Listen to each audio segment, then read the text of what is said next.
A measure before voters in the U.S. state of Colorado would allow adults to grow and use certain naturally occurring psychedelics, including mushrooms.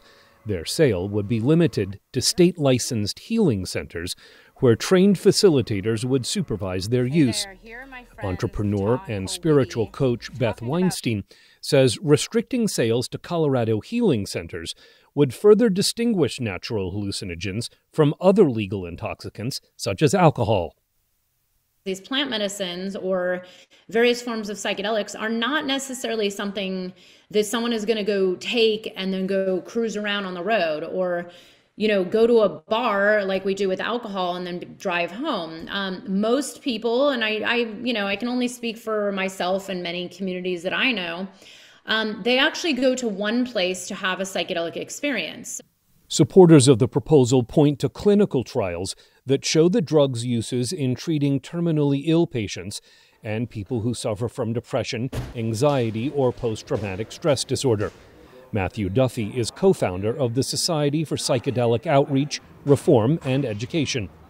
I don't think that people who are seeking healing or ways to cope and have relief in their lives should be punished. People need support.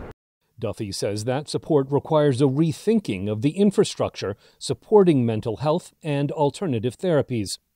Psychedelics aren't going to do this for us.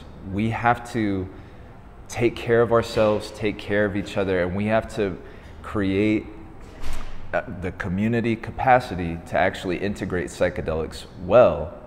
Opponents of the proposal include the Colorado parents group Blue Rising Together, which says hallucinogens could easily get into the hands of children.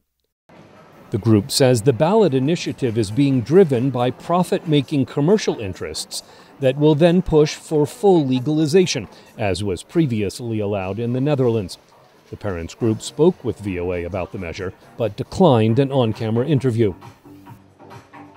The U.S. Department of Justice says ingesting psilocybin mushrooms can have negative physical and psychological consequences, including nausea, vomiting, muscle weakness, drowsiness, loss of coordination, and panic reactions and psychosis, particularly if a large dose is used. Scott Stearns, VOA News for Svitlana Prystynska in Denver, Colorado.